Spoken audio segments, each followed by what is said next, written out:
Imagine the North Atlantic. It is night. The water is black, freezing, and silent, except for the cries of the dying. The air smells of coal smoke and salt. Most people would run from such a place. Most people would swear never to step on a ship again after surviving one disaster. But what if you survived not one, not two, but three of the greatest maritime disasters in history? Welcome to Lost in the Archive.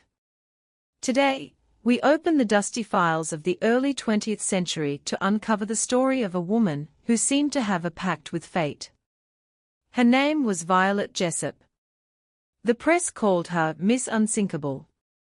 Violet Constance Jessop was born in 1891 in Argentina. Her parents were Irish immigrants seeking a new life. But tragedy struck early. Her father died, and Violet was diagnosed with tuberculosis. The doctors gave her little time to live. In a desperate move, her mother took her back to England. Miraculously, the cold air cured her. To support her family, Violet went to work as a stewardess. It was hard labor, serving the wealthy in their floating palaces while exhausted. In 1911, she joined the White Star Line. She was assigned to their flagship, the RMS Olympic. It was the sister ship to a vessel currently under construction, a ship that would soon become famous for all the wrong reasons. September 1911. The Olympic was a giant of the sea. But even giants can stumble. During a maneuver near the Isle of Wight, the Olympic collided with a British warship, the HMS Hawke.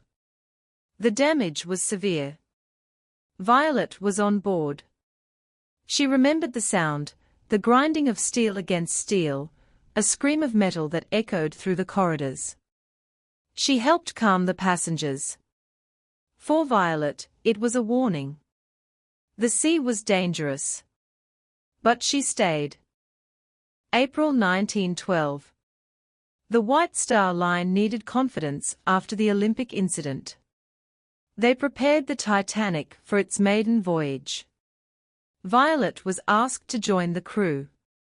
Some say she was superstitious, but she boarded the Titanic at Southampton. For the first few days, everything was perfect. Violet worked long hours, serving first-class passengers who seemed to live in a different world.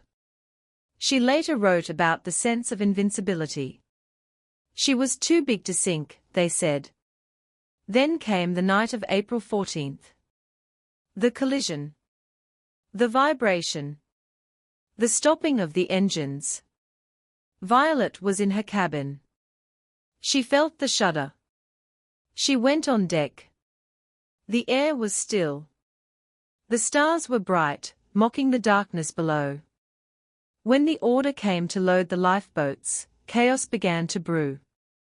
Violet was assigned to lifeboat 16. As she was getting in, a woman pressed a bundle into her arms. It was a baby. "Take this," the woman whispered. "Save him."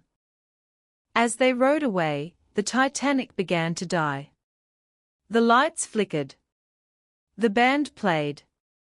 Then, the great ship split in two. The sound was like thunder. Screams echoed across the water, slowly fading into silence as the cold took them. In the morning, the RMS Carpathia arrived. Violet was safe. When they reached New York, a woman came looking for the baby. Violet handed the child over. She never knew their names, only the weight of the guilt in her heart. You would think after Titanic, Violet would leave the sea forever. But the world was changing. In 1914, the Great War began. Violet felt a duty to serve. She joined the Red Cross and was assigned to the HMHS Britannic. The Britannic was the third sister ship. Built with the lessons of the Titanic in mind, it was supposed to be unsinkable. November 1916. The ship was serving as a hospital vessel in the Aegean Sea, caring for wounded soldiers. At 8:12 a.m., a massive explosion rocked the ship. The Britannic began to list heavily. This time, there was no time for an orderly evacuation. It sank much faster than the Titanic. In less than an hour, the giant was gone. Violet realized the lifeboats were being launched too close to the ship. The engines were still turning, churning the water into a deadly vortex. She knew she had to jump. As she hit the water, the suction pulled her under. She was dragged toward the spinning propellers. She saw the massive blades inches from her head. She kicked hard, fighting death. She felt a sharp pain, a blow to her head. Then, darkness. When she woke up, she was on a rescue boat.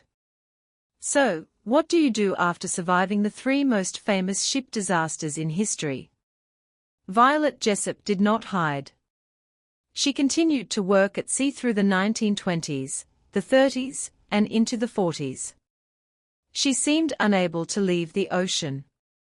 She finally retired in 1950, settling in a quiet cottage in Suffolk, England, surrounded by her cats.